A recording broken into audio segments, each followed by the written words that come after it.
My name is David McLeod, and I am your life mastery coach and author of the fabulous little book, A Life to Die For. I'm also one of the co-authors of the best-selling series, The Wellness Universe Guide to Complete Self-Care. Welcome to Life Mastery TV, your source for inspiration, empowerment, and fulfillment. Today marks episode 216, and this one we're calling Wired for Sound. Now, I'm sure you've heard that these wise old sages from all over the world have known for eons that vibration and frequency, most evident to us humans in the form of sound and light, have a powerful impact on almost all aspects of our lives.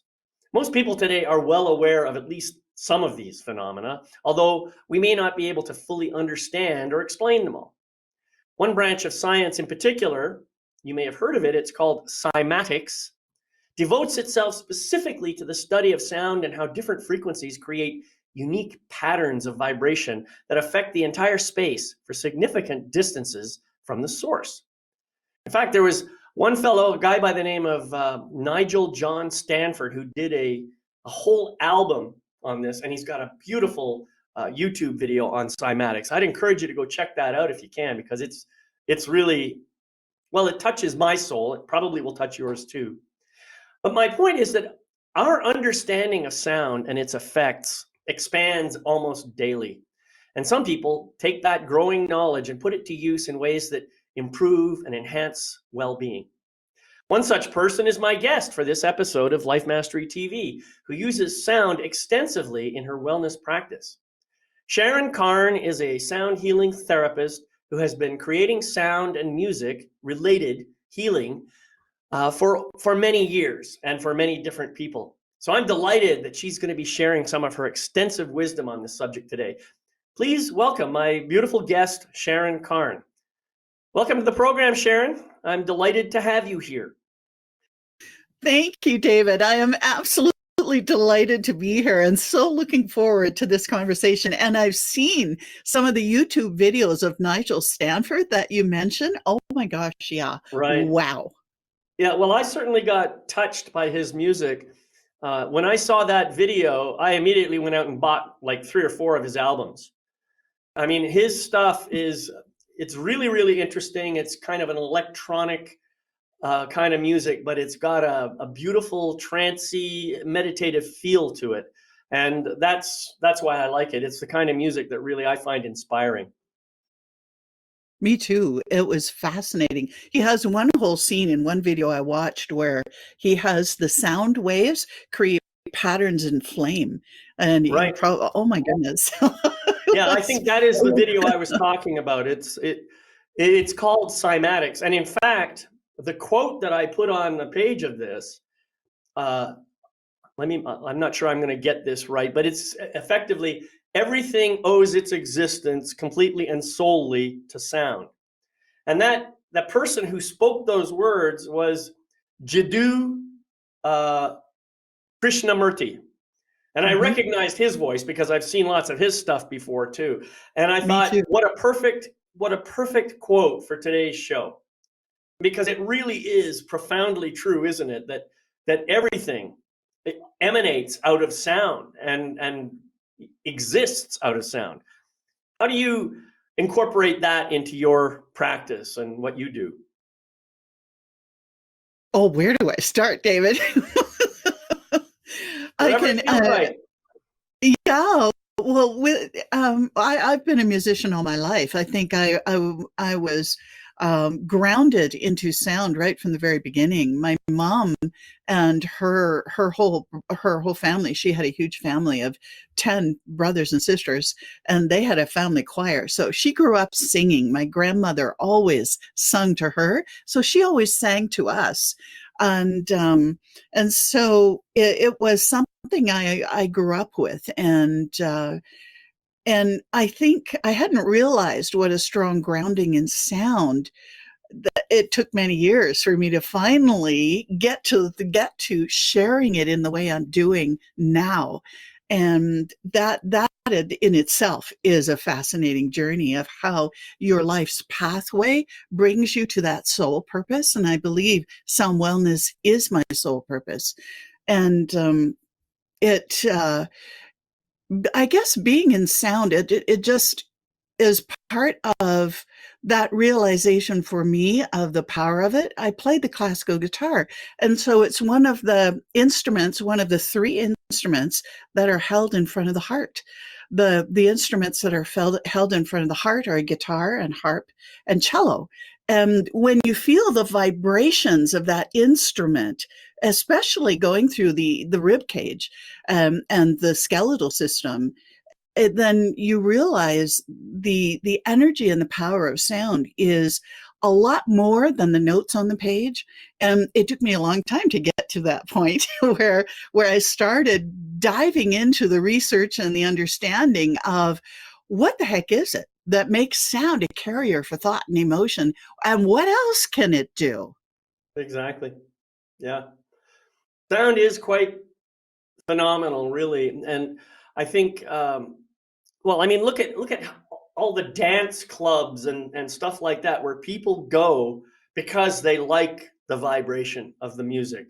They like the way it feels in their body. They like the way it makes them move and dance and so forth.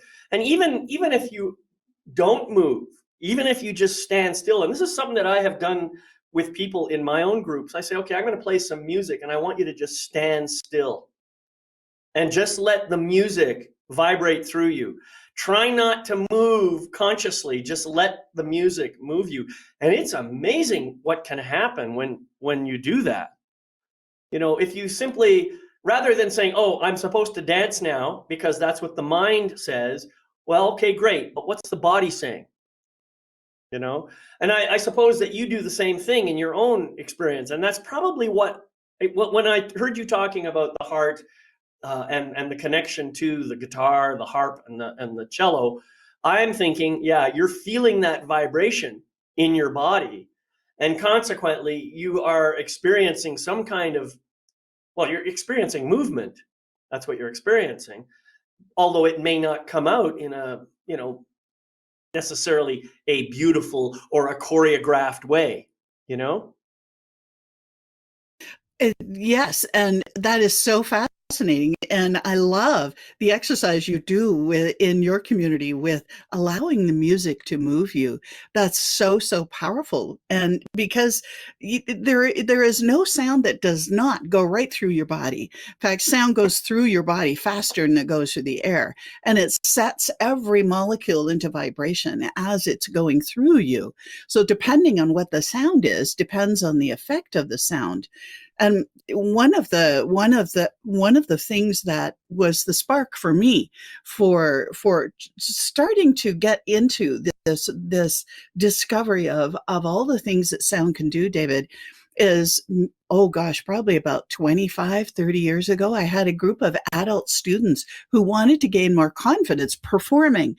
So what I did is I ordered every book on stage fright that I could find, and we tried a bunch of the exercises. I booked time in art galleries and in coffee shops where we could go for informal performances to practice. And we found one exercise that was the most successful. And what that was imagining a color while you're performing. What that did is it distracted the critical part of the brain, the ego brain, the part that says, oh, here comes the hard part, or you just play a wrong note. That's the ego brain. And the color distracted that. But every single time we did it, somebody in the audience got the color. I couldn't believe it. One time I practiced this in my own performances, and I was doing a full concert in an Alberta community, and I picked one piece on the program to practice the color with. And this lady came up to me at the end and she pointed to that piece on the program and she said, Sharon, this piece was so beautiful. It made me imagine I was sitting by the ocean. The color of the water was so blue. And so that was the final straw. This is no longer coincidence. This needs some investigation. So that's when I really started researching, and wow, that created quite a path. Right. Yeah. So basically, you were in that particular instance, you were kind of communicating through the music, and the message was coming through to at least one person, probably to everybody. They may not have recognized what the message was at that time, but that's the beauty of it. There is so much information being carried through on the power of sound, and especially when there's all kinds of little intricacies to the music and the sound and so forth. But even a single note can have immense power. And you don't have to vibrate it, you don't have to do anything to it because it's already vibrating that single note. And this is why so many people just use Om or other mantras, but Om is one of the most common to just start to set up that sense of vibration in the body. And I do that myself. And we were talking about this before I started the recording. So a single note can be extremely powerful. There's something else you said. You said earlier on as you were discussing this, the different kinds of sounds that we listen to each have different kinds of impacts. And I'm sure you're aware of the work of, I don't know the man's name, the Japanese scientist who's been studying water and the effect of Yes. sound on water. And that to me was absolutely amazing and fascinating. What's your take on that? Or do you know what I'm Oh my talking gosh. about, first of all? Masaru Emoto, There yes, you go. yes, I have two of his books, and I printed out his from his website. He has images of the water crystals that are affected by sound and consciousness. The point of his research for me was an awakening, David, and probably for you too, is that water is conscious and it responds, and it particularly responds to sound. And even the energy and vibration of words, because he would take water bottles and he would put words to it like love or hate, and then freeze the water and then take an image of the water crystal just at the moment where it was ready to thaw. The images are profound, and he did this with sound, and he also did everywhere he went in the world. He did experiments with water, bodies of water. He started with a lake in Japan that was the most polluted lake in the country. And he had all the water measured before. And then he gathered a group of people together to pray and sing to the water. And I don't remember from the article where he explained what he was doing, David, how long they were singing. He brought in a sacred man who guided everyone through the sounds and the prayers. And they measured the water right after, and 2 weeks after, and a month after, and 6 months after. And the water is in continual improvement, and life has started to return. So, That's amazing. Beautiful. sound can help us clear our polluted waters. Really, it can. And, Right. and I love to think that sound is like a carrier wave for the radio, where you dial 102.102.3 FM, and that carrier wave carries the news, and it carries the news and the music and all of the commercials. uh, that note you're talking about does the same thing. It Right. carries your consciousness. And wow, we have so much power. We haven't even started I to know. investigate, David. Oh my gosh. Well, that's the nature of sound, isn't it? I mean, sound there I think most people would agree that I don't think there's a single human on the planet or through the history of humanity who has experienced total silence. There's vibration going on around us all the time. It may be very quiet in relative terms, but I don't think anybody knows what actual 100% total silence is. And I think what we need to understand about that is that we are bombarded continually with vibrating waves. Now, some of these are audible, that we can hear them, and that just means they fit into a certain sonic range, from about 20 hertz to about 20,000 hertz. But there are plenty of other vibrations that are outside the audible range that are bombarding us all the time. We have radio waves, we have X-rays, we have all kinds of things that are hitting us and impacting us.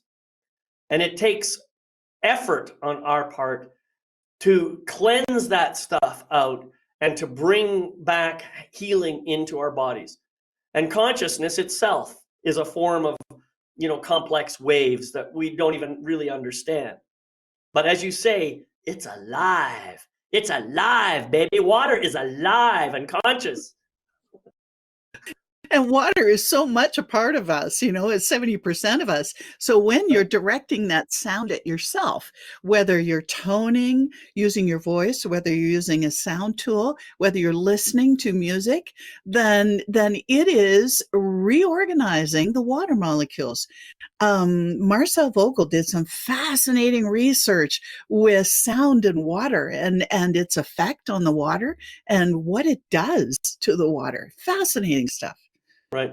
I know. I'm sorry. I didn't catch the name of that person you just mentioned. Marcel Vogel, Vogel. All right. He was that's not the same IBM's. person we were talking about before. That's Masaru Emoto. Yes. Okay. Got it. So yeah. And I remember, it's a funny thing when you talk about this Masaru Emoto. Masaru Emoto. Mm-hmm. Masaru Emoto. I've heard many people disparaging him. People who claim to be scientific. They're saying, oh, it's all just ridiculous hearsay. It's pseudoscience. They discount it. And a lot of this stuff, by the way, is discounted by so-called mainstream scientists because they themselves haven't figured out how to find evidence for it. It's the same thing with, there's this fellow who works at the Noetic Institute of Noetic Sciences, Paul, I can't think of his last name, but he's the chief scientist there. And he's constantly doing research on consciousness and remote viewing and the paranormal. And of course, mainstream science says it's not science at all. It's pseudoscience. And I think that has got to tell us something. Just the fact that there are people out there who are going to naysay it because they can't figure out how to come up with the right answers themselves. And yet, we all have the lived experience of this stuff. We know what happens when we experience certain kinds of sounds. You know what I'm saying? So totally. And I've bumped into this. One of the experiences that the universe has been sending me, David, is to speak in the corporate world where there's a lot of people going, right. Well, this is woo.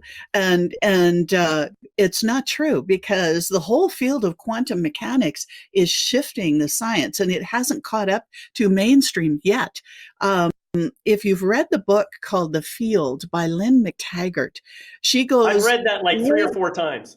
Yeah, where she even just starts to help us understand that what is science is that this has to do with your human antenna, that I so love that title. Our brain and nervous system is an antenna. It's an actual antenna, and it is connected to the overall universal field of consciousness. And this is a receiver and it's a transmitter. And so as sound is the medium, one of the mediums, and you mentioned light, David. Sound and light are the medium through which this transmits. Like when you're thinking of somebody and they call you, that's a transmission. Right. Oh, I agree with that 100%. I read another book too called The Holographic Universe by, Yes. I can't even remember his name now. I've read so many books, I forget the names and the content. But The Holographic Universe predated The Field by Lynn McTaggart. And it really got me thinking about that very idea, this idea of consciousness being some kind of a field, if you like, the zero energy field, whatever you want to call it, that we all have access to, we all are connected to. And I began to think, as I read more and more stuff about this, and I started looking at the idea of memory, just a simple idea like memory. Science is now showing that memory is not contained in the brain like we used to think before.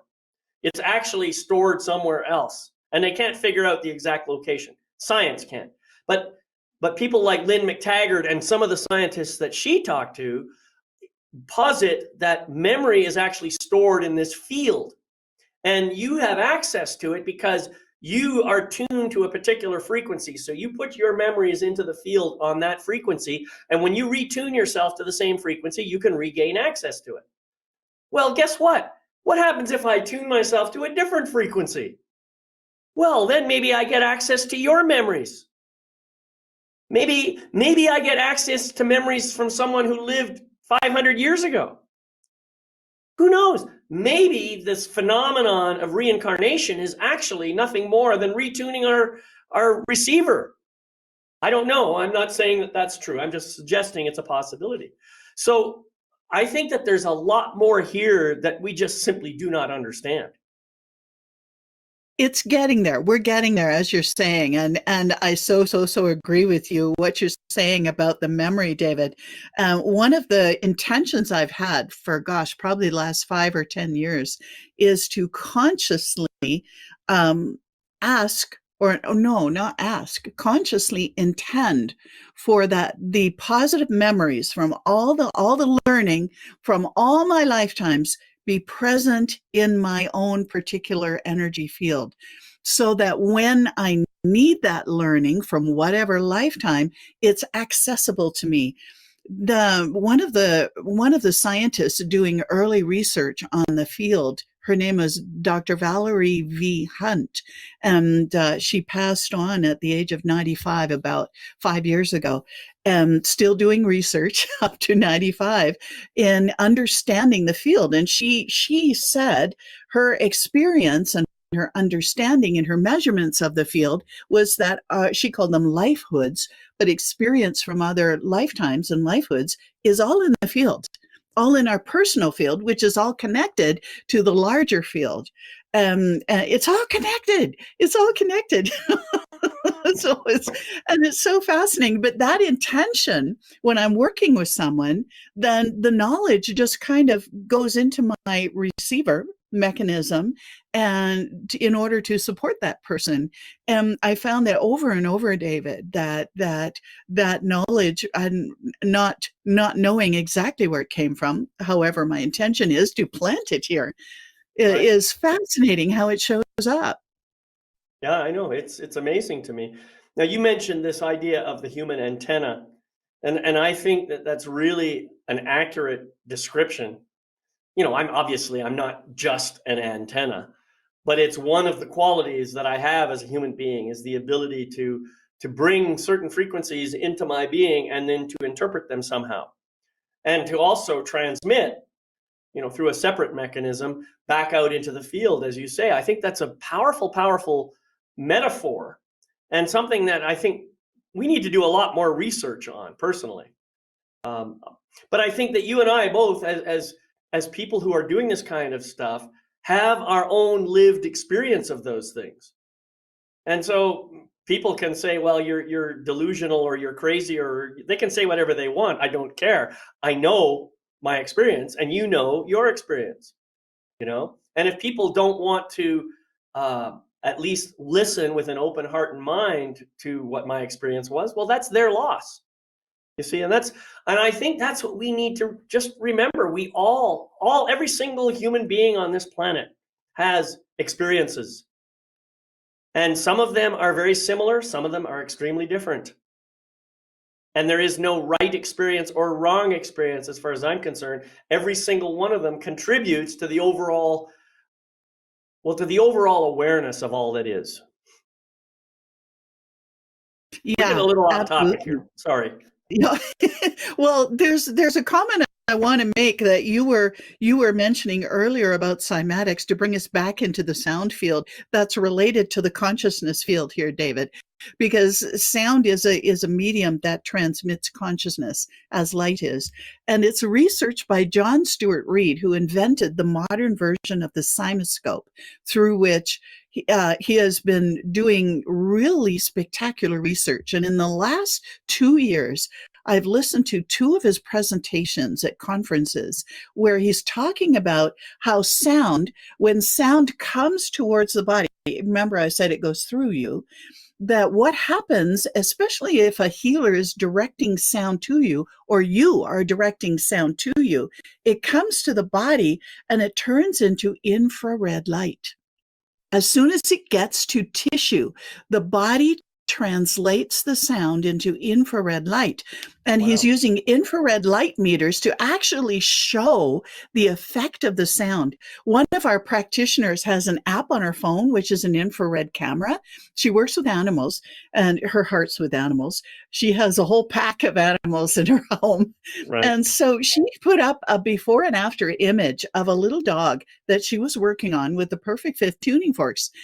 And you can see all the colors that show up in infrared photography. Then she pointed the tuning fork. She just kind of did a little gentle scan over his body about that far away from the dog, so the sound didn't bother them. Animals have very sensitive hearing. And so then she showed us the image that she took right after she did that. It took about 3 or 4 minutes, completely different. Complete green color, which is healing, balance in the chakras. Wow. After 3 minutes, it's amazing how the body knows sound. The body communicates with sound. Cells communicate with sound. So it knows what to do with sound. That's beautiful. I like that. Well, that's a new piece of information that I hadn't heard before, so this is good. I'm always open to hearing new stuff. And by the way, I just want to mention to the folks who are here on the live presentation, please feel free to put your comments or questions in the chat, and we'll do our best to answer those or respond to them.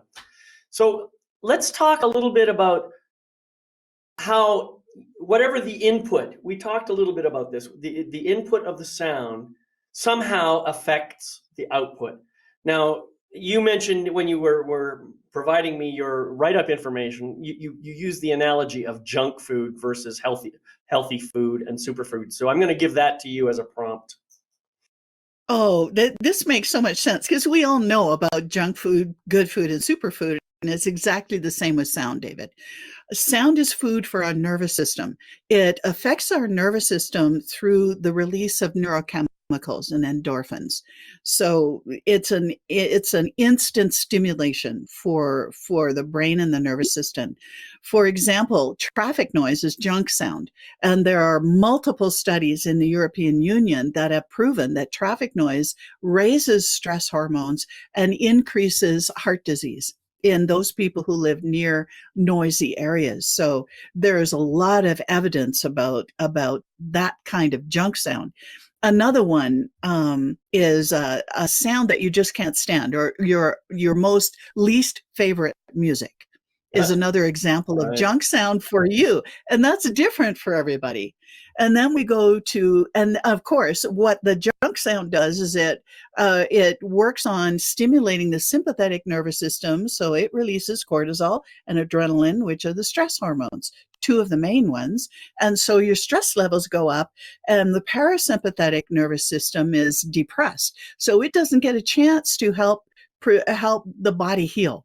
You're just stay in stress mode if you're around junk sound a lot. Now, the good sound are things like your favorite song, stimulates a release of hormones. The hormones are at least 4 immune system boosters.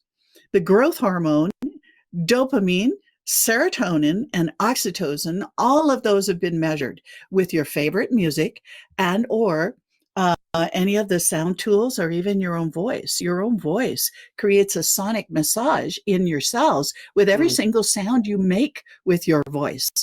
And so that can be bad sound or good sound, junk sound or good sound, depending on your voice. So you can, and we'll have to go back to that Ohm story.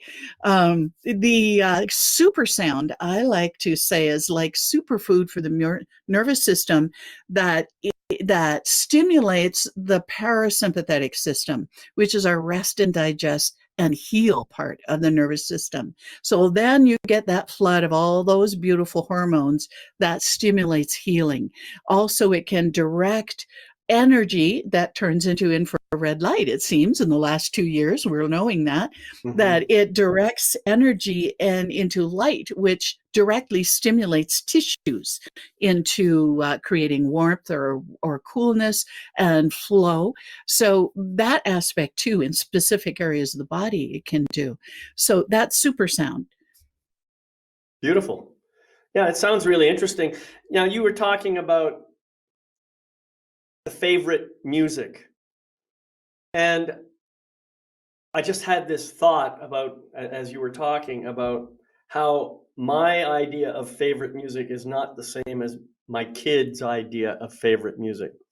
And I know that there's some music that I hear these days that really just puts me off completely. And it boggles my mind that the young people seem intent on listening to that stuff. I can't, is it possible that it, even though it's their favorite music, that it's actually harmful to them?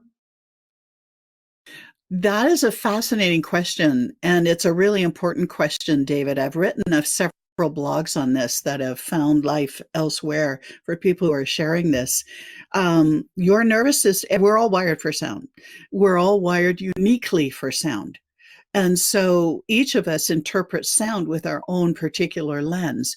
And for us, it's heavy metal music is that lens. And our younger son loves heavy metal music. And so we had this struggle when he was growing up. And one of the things I learned with heavy metal music is that if it's your favorite music, you still get the nervous system flood of all those healthy hormones if it's your favorite music. Now, that's one aspect of it. You also have the balancing aspect of the words. And so there's also energy and vibration in words that are used. So it depends on the bands you're listening to. I had an education in heavy metal music. In fact, I had our younger son write an article about the benefits of heavy metal music. And one of the things that happened to him when he was 16 is he went into a clinical depression. And he was given, the Prozac or whatever medication by the doctor. He took one and then he threw them all in the toilet. He said, Mom, I can't, I'm not taking those because it takes away my brain. This is a kid who's an old soul, but he went into that depression. So when he threw all the pills away, he said, you're the one who knows your body. So I put dark stones all around his room. This is a dark night of the soul he was in. And also what he did is when he came home from school really frustrated, he'd go up to his room, slam the door, and then put on heavy metal music as loud as he could. So, Ed and I are wearing earplugs. and after 6 months, that music healed him. It helped him work the anger and the other emotional energy that was keeping him in that depression for a bit out of his body. And it actually healed him. So that it gave me a different perspective. And now another aspect of that particular music in the dark side is that our human collective is getting a picture of the shadow side of our human collective. And so there's value to that too, when you look at it with that lens. So right. I love Carl Jung and his work with this aspect too. Anyway, that's my story and my perspective on it. And everyone will find their own journey with music they really, really don't like. I find this fascinating, to be honest with you, but I can't help but come back to the work of Matsuo Emoto, or whatever his name is, about the impact on water. And as you said, since we are about our bodies are 60% water, that means that anything that has that kind of energy is going to have that kind of impact on the water within our body. I don't see how that could possibly be healthy.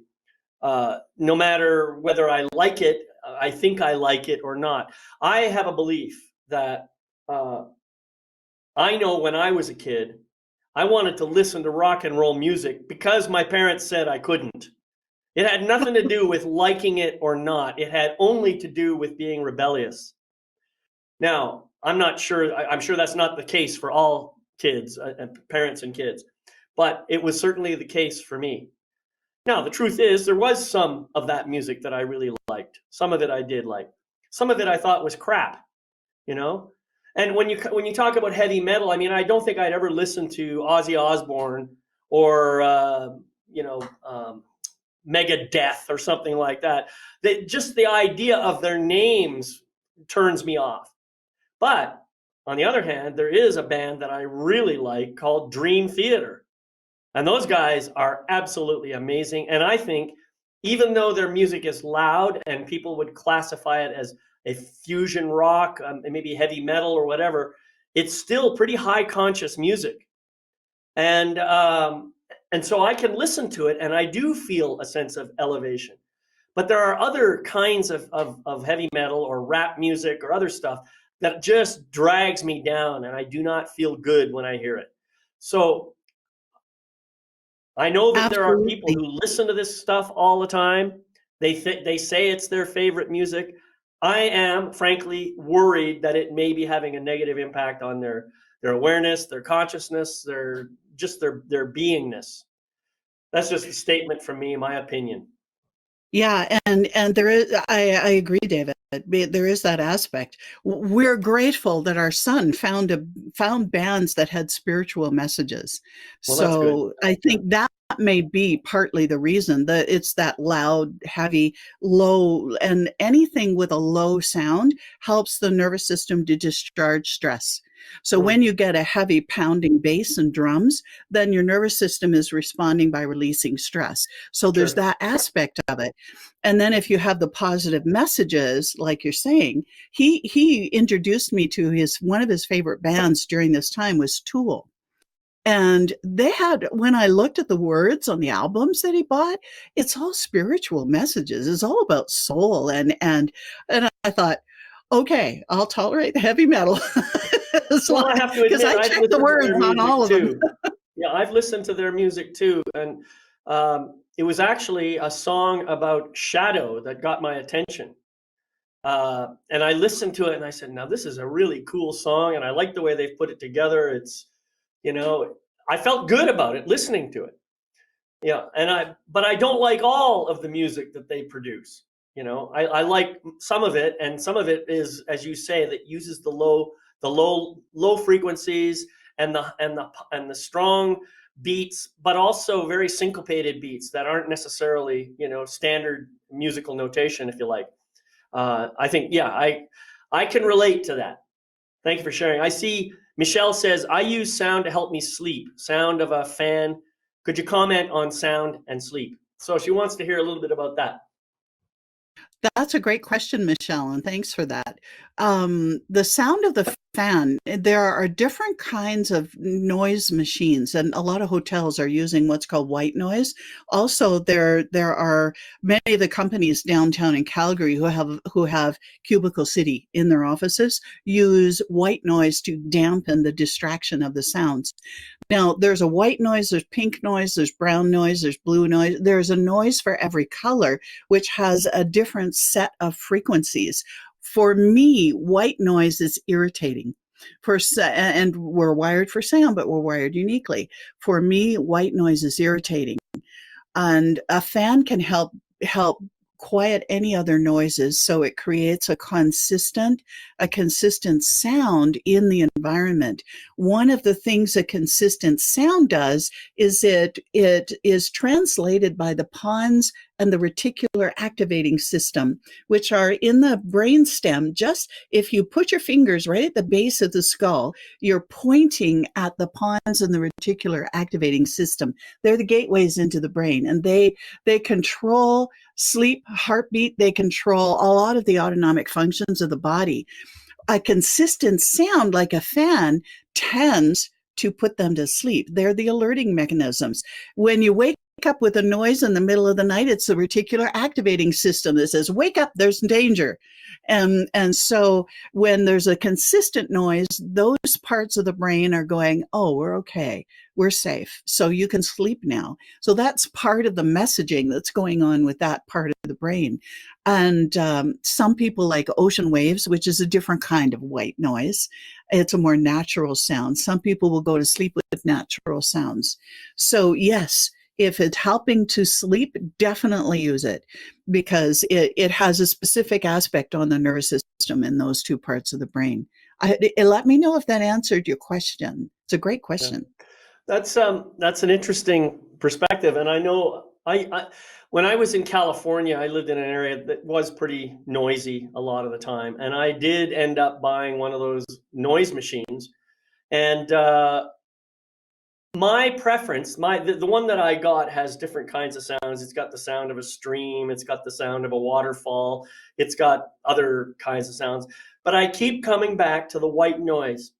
And the reason for me isn't so much that I like white noise, it's just that white noise has no structure. It's just random sounds, just happening at a very, very high rate of change. So it all sounds the same, and it tends to drown out external sound.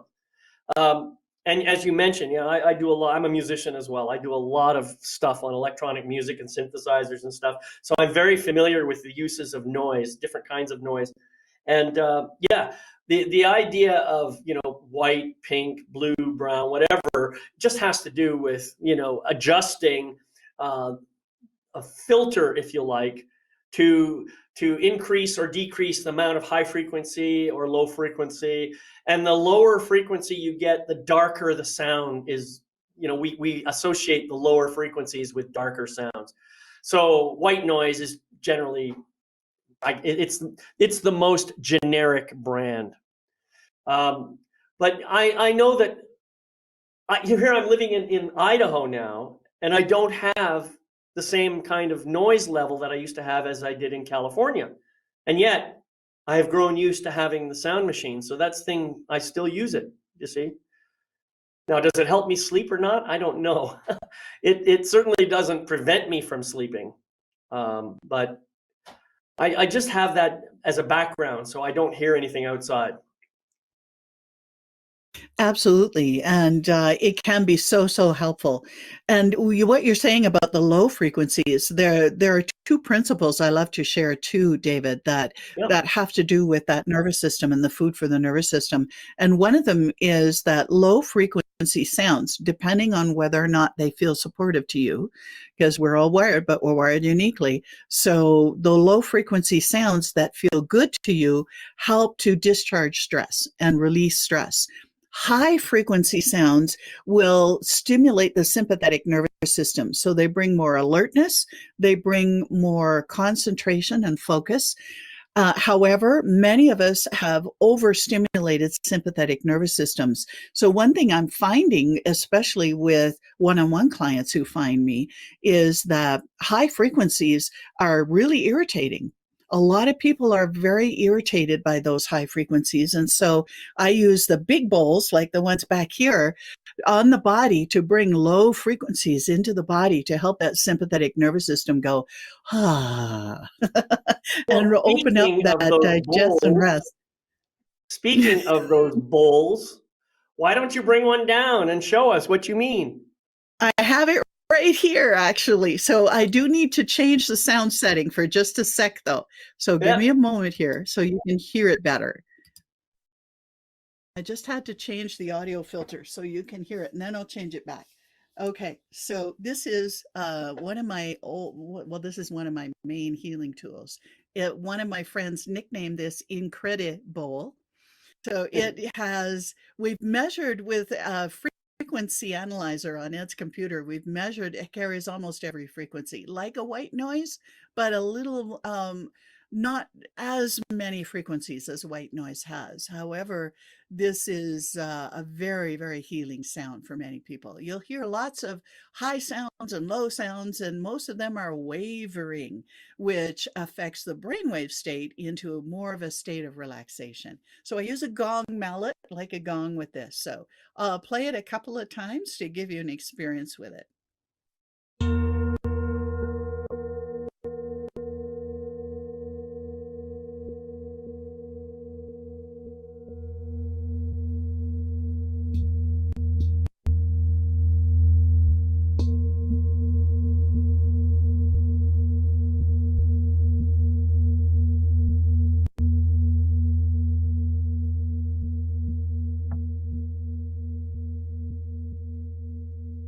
Nice. Now, of course, we're not getting the full impact of that because it's coming through a computer microphone, but I think people get the idea. And I have a few of these bowls myself, although I don't think I have an incredible. Uh, I do remember years ago when I was still married, my wife gifted me with a sound therapy session. And the woman who was doing the work, she had all kinds of tools, just as you do, I'm sure. But one of the ones that she did that just really blew my mind, and I mean literally blew my mind, she had this big, I mean, it was enormous, crystal bowl. Mm-hmm. And it must have been 18 inches across and probably a good foot tall. So a very expensive crystal bowl. I'm sure this bowl by itself was probably, $600 or $700. But anyway, she had me sit down in a chair on the floor with my feet on the floor, and that bowl was between my feet. And then she Wow. just told me to close my eyes. So I sat there with my eyes closed, and she started taking her stick and going around the outside. Now it took a while, but as that volume of that bowl increased, the experience for me was, oh my God, I am inside the bowl. Mm-hmm. And I could feel so much vibration going through my body. It was absolutely amazing. I mean, really, absolutely amazing. And talk about healing for sure. I don't know what the frequency of that bowl was, but it was probably like a low C or something like that, maybe in the first or second octave on the piano, maybe the second octave. It was pretty low, but there was lots of overtones that were coming in. Oh God, incredible! And if nobody's ever had an experience like that, I really encourage you try it out because it was beautiful. There was I have to tell you this one too. Another tool that she had. It was basically a flat bed, and underneath the bed, she had effectively like 40 guitar strings, all tuned to the same frequency. Now, I don't know what the frequency was, but it was all tuned to the same frequency. So she had me lie down on my back on the bed. Meanwhile, she's got her fingers strumming across these strings all through the length of this bed. And I swear, at first, all I hear is one sound. But in a matter of seconds, 20, 30 seconds, I started hearing it was like a jazz quartet was playing like the most amazing music I'd ever heard. Absolutely fascinating. There are so many wonderful, wonderful ways of treating your body to some vibrational love that doesn't involve sex.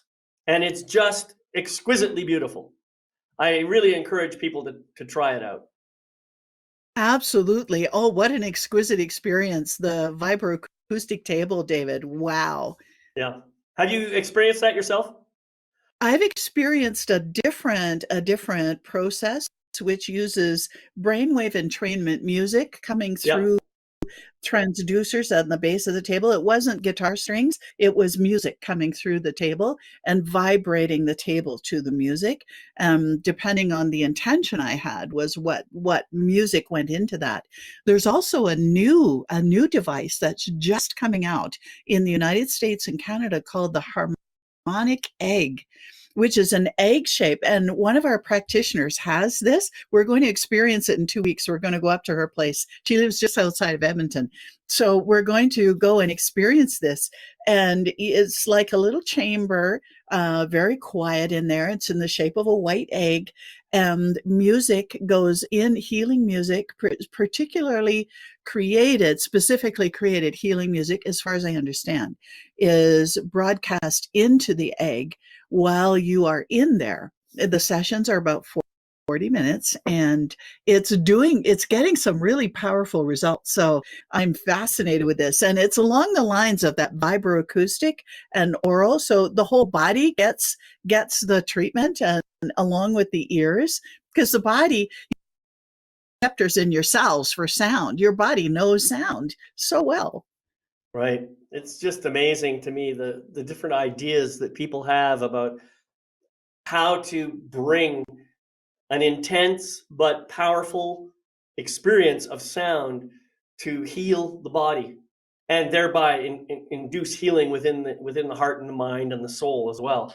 So it's amazing to me. Now So fun. so we talked a little bit about the input affects output and the kind of quality of sound and music and stuff. What do you recommend to people for finding healthy sources of sound for themselves so that they can improve their own healing? Fabulous question. Number one, nature sounds. There are 3 nature sounds that are the healthiest sounds for the human being: wind, water, and birdsong. Wind gives us our bearings. Water is essential for life. So our bodies relax when we're experiencing the beach or a little bubbling stream. We all are drawn to water. And there's a physical reason for that, because it's essential to us. And also, it's a very healing sound. It has a lot of low frequencies in it. And then there's birdsong. So birdsong is a high sound. So it's in that high frequency range that stimulates the brain and the nervous system. Another thing, our ancestors knew that when the birds were singing in the woods, that it was safe. As soon as the birds stopped singing, it was not safe. So then it's the time to get out the spear or the bow and arrow or whatever they were using for hunting, Right. and look around to, okay, the birds stopped singing. What's going on here? That's So right. that's programmed into our DNA, those 3 sounds. So that's one thing, nature sounds. Then the second thing is 60 beats per minute. And this is a relaxed heartbeat. Your heartbeat is wired to follow the beat of any music you're listening to. You can't turn that off. In about 4 to 5 minutes, your heartbeat will switch to the beat of the music. So 60 beats per minute is a relaxed heartbeat in the medical community. Now, it may be different for different people, but 60 beats per minute is our average. And YouTube even has a playlist called 60 beats per minute. Go to YouTube, type in 60 beats per minute, and a whole pile of different types of music will show up. So another incredible resource for you to calm the heart down. If you're stressed, your heart's beating faster. And so that's not healthy. So if you just have that playing softly in the background, there you go. Spotify has it too, 60 beats per minute. It's just brilliant. It does all the work for you. So that's another one that can be really handy. And the other thing that we recommend, we have these on our in our website, is the Perfect Fifth tuning forks, and I have them here too. John Beaulieu and George Stefano, neuroscientists. John Beaulieu is a naturopathic doctor and music therapist. He did some research on this. There is a tiny molecule in your body that has the biggest job of anything else in your body. It's called nitric oxide. And that little molecule is involved in every single metabolic function your body has. And when we're stressed, that cycle, that natural cycle, is depressed. So we cannot, that means our health is suffering. They found that this sound, whether or not they were pointing the sound to cells in a petri dish or whether they had it by the ears of human subject, stimulated that cycle naturally in less than 30 seconds. Yes, there's supplements. Yes, there's pills. However, there can be an overdose of nitric oxide, which is not healthy. What we need is a Right. natural cycle. So that sound is a fabulous, simple sound.